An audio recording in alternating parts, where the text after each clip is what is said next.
दुनिया भर में आपने कत्ल करने की तमाम वारदातें देखी होंगी, कत्ल करने के तरीके सुने होंगे। अमूमन अपराधी जो है कत्ल जो तरीका है वो बड़े सोच समझकर इस्तेमाल करता है, जिससे वो कानून की नज़रों में धूल झोंक सके। कानून से बचने की कोशिश पूरी करने के लिए नए नए तरीके से जो वारदातें हैं, जो जुर्म है, उसको अंजाम देता है। लेकिन एक ऐसी घटना 2 जून 2019 को राजस्थान के झुंझुनू से एक ऐसी एक कत्ल की घटना निकलकर सामने आई, जिसने पूरी जो समाज है, पूरे भारत को सोचने पर मजबूर किया कि कोई क्या इस शातिर तरीके से, इतने अलग तरीके से कैसे सोचकर प्लानिंग के तहत एक बहू अपनी सास का प्रेमी के साथ मिलकर कत्ल कर सकती है।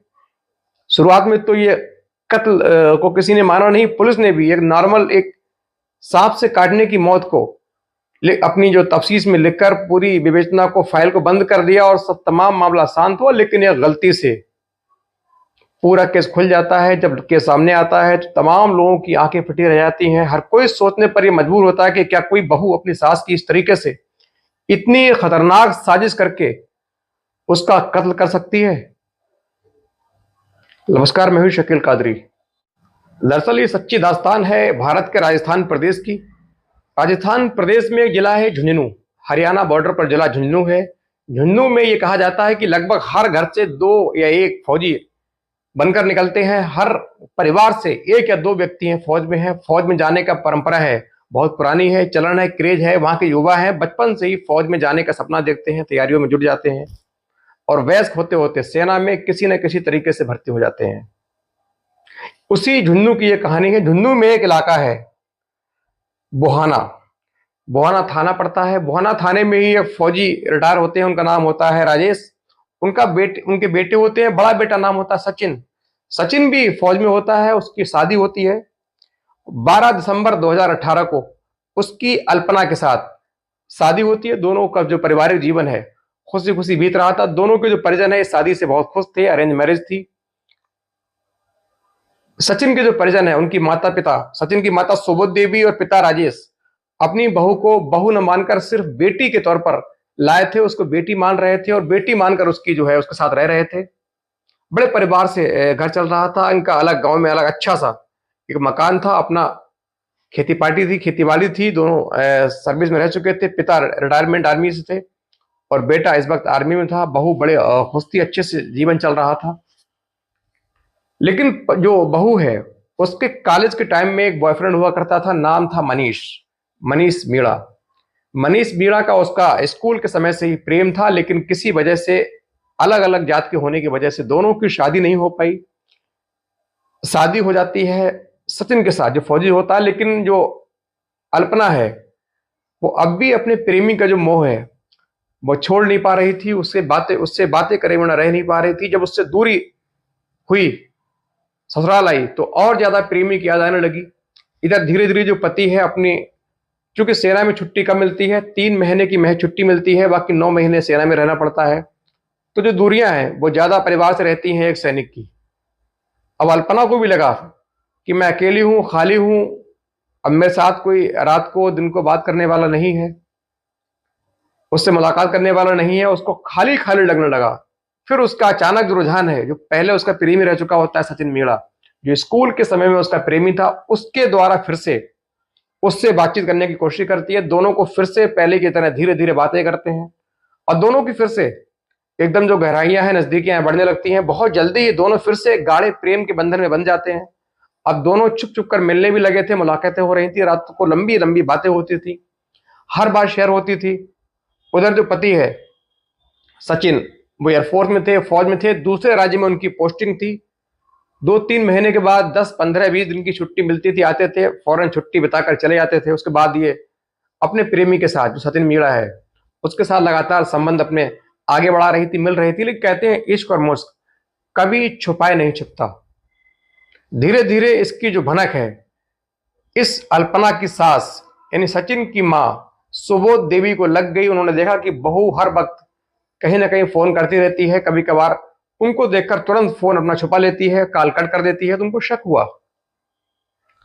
धीरे धीरे उन्होंने समझाना शुरू किया, पूछना शुरू किया। तो जो अल्पना बहू है उसने बहाना बनाया कि मैं अपने मौसेरे भाई से बात करती हूँ, या अपने भाई से बात करती हूँ, या मेरी बहन से बात करती हूँ। शुरुआत में तो कुछ ठीक था, लेकिन तो वक्त और गुजरा तो दो एक बार सोवत देवी जो अल्पना की सास होती है, उन्होंने रात को भी इसको बात करते हुए पकड़ा।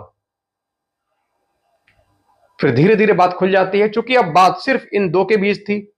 कभी कभार इन दोनों में नोकझोंक भी होती, लेकिन धीरे धीरे जो अल्पना है, इसकी शर्म और इसकी हया आंखों से मर चुकी थी। लगातार अब अपने प्रेमी से दिन भर रात भर बातें कर रही थी। कभी कभार तो चुपचाप रात को अंधेरे में प्रेमी को घर बुलाकर मिलती थी। उसको कई बार सोवत देवी ने देखा, अब उनकी बर्दाश्त से बाहर हो रहा था। उन्होंने इसको जब सख्त लहजे में समझाया, ये नहीं मान रही थी। उन्होंने कहा, देख, अब मैं अपने बेटे से तेरी शिकायत करूंगी और रिश्ता जो है अब बैठ के पंचायत बुलाकर बात होगी। अब तुम्हारे परिजन को बुलाऊंगा, तुम्हारे माता पिता को बुलाऊंगी, मेरा बेटा भी छुट्टी आएगा, उसके बाद बैठ के बात होगी। तमाम बातें समाज के सामने रखी जाएंगी, समाज जो कहेगा वो फैसला माना जाएगा। ये सुनने के बाद जो अल्पना होती है, उसकी सिट्टी बिट्टी गुम हुई। पहली बार उसको डर लगा, भय लगा कि हाँ, अब बात घर से बाहर जाने वाली है, हमारे माता पिता तक बात पहुंचेगी, समाज के संभ्रांत लोग हैं उन तक बात पहुंचेगी, तो कहने की उसकी बहुत बेइज्जती होगी, इंसल्ट होगी। कहने की पति जो है सचिन, वो भी उसको रखने को साफ मना कर देगा, तो फिर काफी कहानी है जो बिगड़ जाएगी, मामला पेचीदा हो जाएगा। यही सोचकर उसने रात को अपने प्रेमी जो मनीष मीणा है उससे बात की, उसको सारी बात बताई। उसके बाद मनीष ने कहा, क्यों ना हो हम तुम्हारी सास को ही रास्ते से हटा दें, उसके बाद आराम से हम मिलेंगे, आराम से तुम्हारा पति फौज में रहेगा और हम आराम से तुम्हारे साथ मौज में रहेंगे, हम दोनों साथ जीवन व्यतीत करेंगे। इस पर जो अल्पना है राजी राजी हंसकर तैयार हो जाती है। लेकिन उन्होंने कत्ल का जो प्लान बनाया, वो ऐसा नायाब अनूठा तरीका अपनाया जिसको सुन के आपके भी कान खड़े हो जाएंगे, हैरत होगी, रोंगटे खड़े हो जाएंगे। क्या कोई व्यक्ति इस प्रकार से इतने शातराना अंदाज में कत्ल की वारदात को अंजाम दे सकता है? दरअसल इस अल्पना ने अपने प्रेमी मनीष से कहा कि तुम एक जहरीले सांप की व्यवस्था करो, जहरीले सांप को लेकर आओ, उसको आराम से, जिस दिन हमारे ससुर कहीं जाएंगे, किसी जगह परिचित कहीं चले जाएंगे, तुम चुपचाप आना, मैं इनको नींद की भारी मात्रा में गोलियां खिला दूंगी, तुम रात को आना, सांप से कटवा कर चुपचाप चले जाना। उसके बाद लोग सोचेंगे कि रात को, चूंकि इनका जो घर है एक बाग के किनारे था, लोग कहेंगे बाहर थोड़ा झाड़ियों के साथ इनका घर है, तो सांप की वहां बहुतायत होती है, सांप ने काट लिया, लोग उसको एक आम मौत मानकर, सांप के काटने की मौत मानकर अंतिम संस्कार करेंगे, पूरा केस यहीं से खत्म हो जाएगा। उसके बाद दोनों ने इस पर बाकायदा प्लान के तहत काम करना शुरू किया। एक सांप की व्यवस्था की गई। मनीष ने सपेरे से एक बहुत जहरीला कोबरा, काला किंग कोबरा सांप 10,000 रुपए देकर खरीदा और तय वक्त पर, जिस दिन अल्पना के जो ससुर हैं राजेश, ये कहीं किसी जरूरी काम से बाहर गए हुए थे, उसके बाद इसने नींद में खाने में 3-4 टैबलेट अपनी सास सोवत देवी को मिला के दी। काफी मात्रा में नींद की गोलियां जो उनके खाने में मिली हुई थी, तो उनको खाना खाते ही गहरी नींद आ जाती है। गहरी नींद आने के बाद फौरन फोन से अपने प्रेमी को बुलाती है। मनीष फौरन सांप का वो पिटारा लेकर पहुंचता है, लेकिन फिर ये सोचते हैं कि यदि सांप इनको नहीं काटा, ये बच गई, तो सारा खेल चौपट हो जाएगा। लिहाजा इन्होंने एक और दुर्दांत अपराध की शुरुआत की। इन्होंने और एक खौफनाक प्लान बनाया। इन्होंने पहले सोचा, तय किया कि क्यों ना हम पहले तकिए से गला दबाकर इनकी हत्या कर दें, उसके बाद सांप इनके पास छोड़ देंगे, बाहर से रूम लॉक कर देंगे, सुबह उठेंगे तो सबको दिखाएंगे कि देखिए सांप पास में है, सांप के काटने से मेरी सास की मृत्यु हो गई है। दोनों को ये प्लान अच्छा लगता है। उसके बाद तय वक्त पर फोन करने के बाद मनीष सांप लेकर पहुंचता है, सीधे कमरे में जाकर, चूंकि सास जो सोवत देवी हैं उन्हें नशीली गोलियां वाला खाना खाया था, उनको गहरी नींद लगी थी, उनको होश नहीं था। दोनों ने मिलकर पिलो से उनका गला दबाया, गला दबाकर उनकी दर्दनाक उनको मौत दे दी। उसके बाद चुपचाप उस सांप को उनके बिस्तर पर छोड़कर दोनों रूम से बाहर निकल आते हैं। धीरे से मनीष पीछे के जंगले से निकलकर फरार हो जाता है। अल्पना चुपचाप अपने कमरे में आकर सो जाती है। सुबह जब उठती है तो सबसे पहले कमरे में पहुंचती है, चूंकि जो सासू माँ है, जो सोवत देवी हैं, वो मृत पड़ी थी। फौरन ही चिल्लाने का पूरी ढोंग करती है, नाटक करती है। तत्काल आसपास के लोग आते हैं। उसके बाद लोग देखते हैं कि सांस बंद हो चुकी थी, सोवत देवी मृत हो चुकी थी, सांप जो है पास के बिस्तर पर बैठा हुआ है। लोगों ने समझा कि सांप के काटने से मृत्यु हुई है, चूंकि ये अल्पना देवी खुद जोर जोर से चिल्ला रही थी कि मेरी सास को सांप ने डस लिया है, सास की सांप कटने से मृत्यु हो गई है। धीरे धीरे ये जो खबर है आसपास के इलाके में फैल जाती है। तमाम लोग इकट्ठे होकर वहां पहुंचते हैं, देखते हैं कि सांप के काटने से वाकई सोवत देवी की मृत्यु हो गई है। लोग धीरे धीरे तुरंत उनके जो बेटा है उसको फोन करते हैं, पति को फोन करते हैं, दोनों तुरंत घर पहुंचते हैं। उसके बाद सास का एक रीति रिवाज के मुताबिक अंतिम संस्कार किया गया था, कर दिया। अब अल्पना के रास्ते से वो कांटा जो बन के सास थी वो हट चुकी थी। लोगों को लग रहा था कि सुबोध देवी की मृत्यु सांप के काटने से हुई है, लेकिन अल्पना और मनीष ये बड़े खुश थे, ये सोच रहे थे कि कहीं ना कहीं उनका प्लान कामयाब हुआ। अब हमको टोकने वाला कोई नहीं है, आराम से मौत से साथ रहेंगे, वक्त गुजारेंगे। लेकिन कहते हैं वारदात करने वाला, जुर्म करने वाला जो क्रिमिनल है, अपराधी है, कितने भी शातिर तरीके से क्यों ना वारदात को अंजाम दे, कानून के हाथ बहुत लंबे चौड़े होते हैं। एक ना एक दिन अपराधी तक किसी न किसी तरीके से पहुंच ही जाते हैं। यहां भी ऐसा ही हुआ। दरअसल हुआ क्या, इस मर्डर के 1 महीने के बाद, चूंकि पुलिस में इसकी खबर की गई थी किस तरीके से उनकी मौत हुई है, तो पुलिस ने भी ये फाइल बंद कर दी कि सांप के काटने की मौत का मामला है, ये आम मौत है, कोई मर्डर नहीं है। लिहाजा लोगों में भी ये मैसेज गया कि सांप ने काटा, उनकी मौत हुई। लोग ज्यादा हो हल्ला नहीं कर रहे थे। पूरा केस लगभग 1 महीने तक शांत हो चुका था। जो राजेश हैं वो यही सोच रहे थे कि मेरी जो बहू है अब मेरा देखभाल करेगी, बहू अकेली घर में बची है, मेरी पत्नी की मौत हो चुकी है। लेकिन एक दिन यही जो पत्नी अल्पना, बहू अल्पना है, ये दूसरे कमरे में अचानक अपने प्रेमी मनीष से बात कर रही थी। दरअसल ये कह रही थी कि मनीष, तुमको किसी ने देखा तो नहीं घर से बाहर निकलते हुए? यदि किसी ने देखा होगा तो बहुत दिक्कत हो जाएगी, समस्या खड़ी हो सकती है, हम दोनों पुलिस के हत्थे चढ़ सकते हैं। ससुर जो बाहर लॉन में बैठे थे अचानक किसी काम से अंदर आते हैं, लेकिन उनकी कानों में जब इस तरीके की आवाज पहुंचती है तो उनके पैरों तले जमीन खिसक जाती है, रोंगटे खड़े हो जाते हैं। वो गौर से पूरी बात सुनते हैं और जब ये पूरी बात कर लेती है, फोन कट जाता है, तो चुपचाप धीरे से पुलिस स्टेशन पहुंचते हैं। पुलिस को पूरी घटना से अवगत कराते हैं। फौरन पुलिस इस तक पहुंचती है, बातचीत शुरू करती है। उसके बाद सीधे पुलिस एक मर्डर का मुकदमा पंजीकृत करती है।